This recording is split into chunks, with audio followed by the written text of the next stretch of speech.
Hey everyone, welcome to the YoshiCast. I'm Yoshi and today is Tuesday, July 3rd, 2018. And before I do my normal intro spiel, I just want to say a heartfelt thank you. I reached 100 subs this week and that's just the greatest feeling in the world. It blows my mind that anybody likes watching my videos, but I have so much fun doing them and editing them and trying to make them funny and entertaining and informative that the fact that I got 100 subs just kind of makes me feel warm and that all the work was worth something. So I truly appreciate it. Thank you. Thanks all 100 of you. I truly appreciate it. And let's move on to episode 7 of Bag and Board. Yoshi!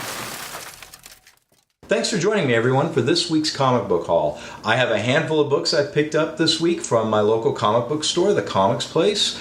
And we're going to bag and board those together, as well as a trade paperback I picked up that I want to talk to you about at the very end of the video. So please stick around for that, because I'm pretty excited about this book. So the first book I've got this week is Daredevil number 257 versus The Punisher. The Punisher's guest starring in this issue of the Daredevil. I found this by accident. This was in the wrong spot in the comic book boxes at my comic book store.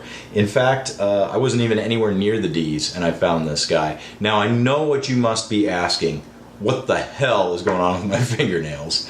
To that, guys, all I can say is I'm a dad to a 3-year-old daughter, and anything to make her happy, man. Anything at all. But let's go ahead and bag Daredevil here.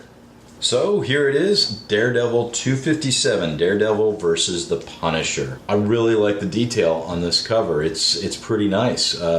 Something that's sticking out to me is the detail on the character box here at the top underneath the Marvel logo. They don't generally tend to be that detailed, at least in my experience. So I dig the background, I dig the cityscape, and I dig the Daredevil in there with the shading. It's one of the better character boxes I think I've ever seen. So yeah, very cool. So next up, we have another book I stumbled across that was misplaced, Ghost Rider issue 76. Now, I know I said in a previous video that I was going to lay off Ghost Rider a little bit, but this guy was all by himself in the wrong spot, so I felt bad and had to get him. I couldn't just put him with the rest of the Ghost Rider. I had to get this as if it were a sign or something. So this guy is bagged, not boarded. Let's go ahead and bag and board him up. It doesn't even look like, yeah, the flap wasn't even on this book. I mean, you can see where the tape used to be, or there is still a little bit of tape, but it wasn't sealed. So this is probably not in the world's greatest condition, at least not at the top. I don't know. I guess, yeah, compared to the bottom of the book, there's way more yellowing up here than there is here. So I think I'm assuming not. I mean, this is an old bag, so who knows how long that has not been closed. But I think it's a safe bet that that's the reason why it's more yellow at the top of the book than at the bottom of the book.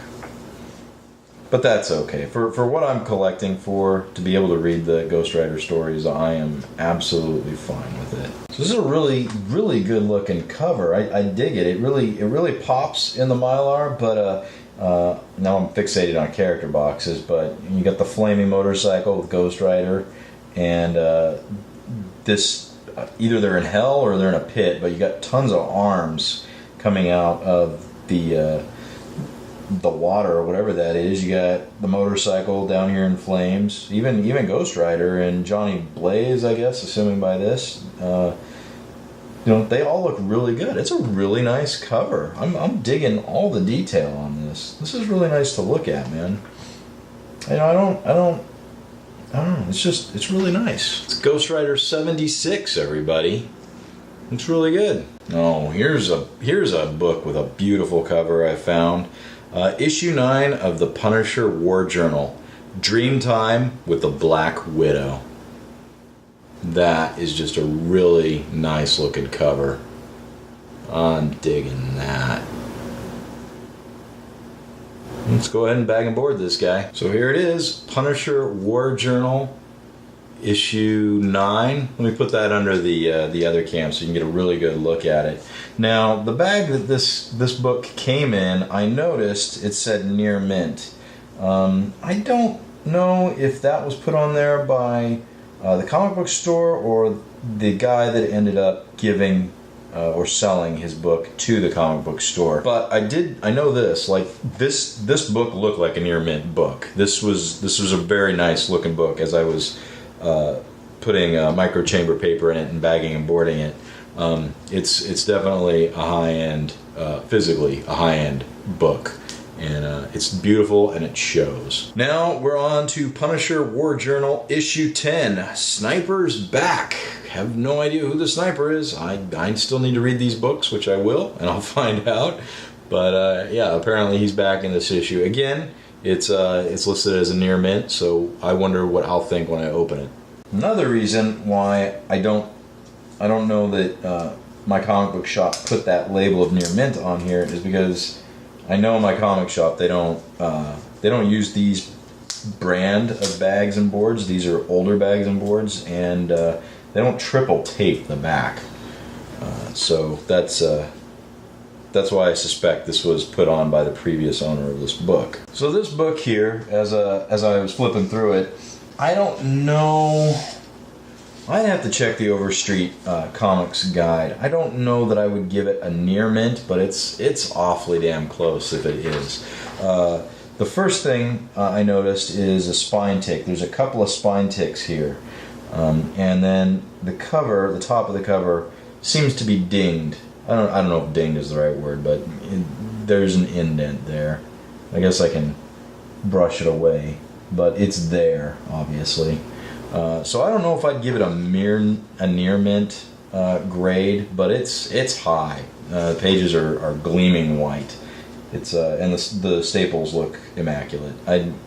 It's awfully close if it's not a near mint. And so we have the Punisher War Journal issue 10, Sniper's Back.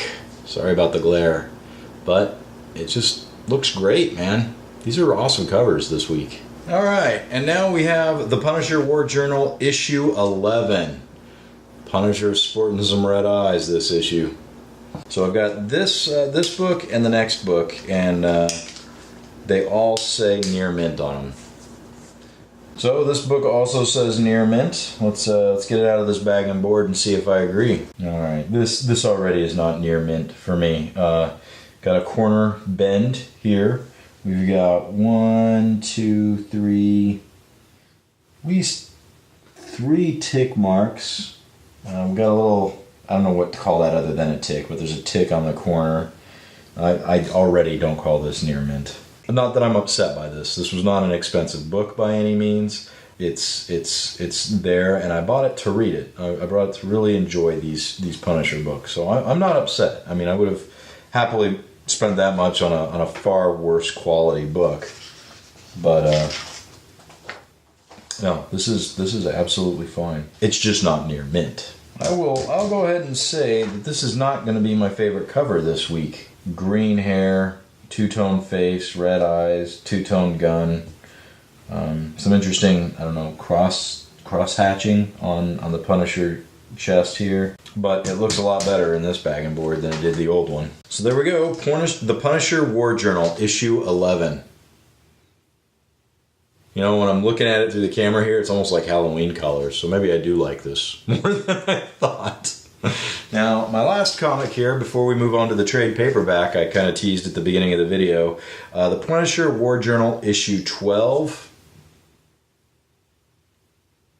It says, Art imitates death, Bushwhacker, Acts of Vengeance. And unlike the other issues, we got the Spider-Man image here horizontal instead of vertical. I don't know what's up with that. Again, this one says near mint. Let's see if I agree. Got a contender. Pages are awfully white. Staples are immaculate. I don't know if this is, I don't think this would affect, I'd say it's near mint. The back is a little dirty here along the spine, on the edges. Can be difficult, you know, to keep these white covers and back covers clean. You could use a dry cleaning treatment to take care of that. But I'd say it's near mint. If not, it's pretty damn close. There we go. The Punisher War Journal, issue 12. Looking great. So like I said at the beginning of the video, I have a trade paperback I want to share with everybody, and that is Ice Cream Man, which I picked up this week. Ice Cream Man is from Image Comics. It's a continuing comic book series. I don't know how long it's going to go, but you could still pick up individual issues. I started hearing a lot about this book after the first issue hit the stands, but I never bought it. I never even flipped through it.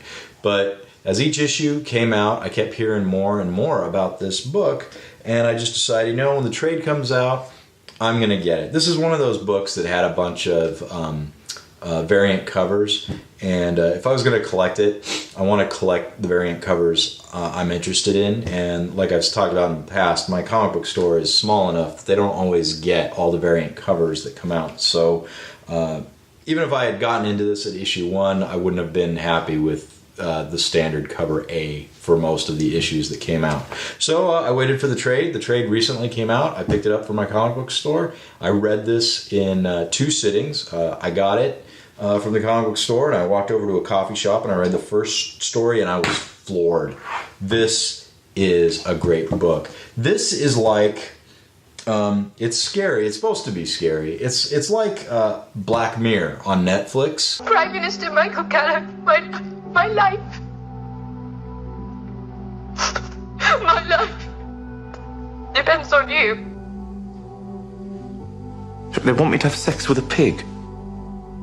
Live on television this afternoon. It's a little like The Twilight Zone.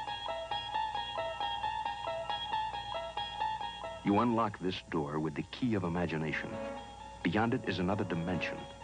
X-Files, you know, up to season 5. Everything after season 5 and the 2 movies were shit. But before then, it's a lot like that. Now we're going to run a few tests. This is a simple lie detector. I'll ask you a few yes or no questions, and you just answer truthfully. Do you understand? Yes. It's good.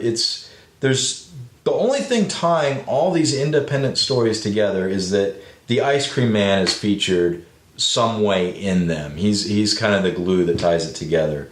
And I really dug this. This was really good. I wouldn't think I would be into, I guess we can call it a horror comic. I didn't think I'd be into a scary or horror comic, but I really am. I'm really digging this, and I highly recommend it.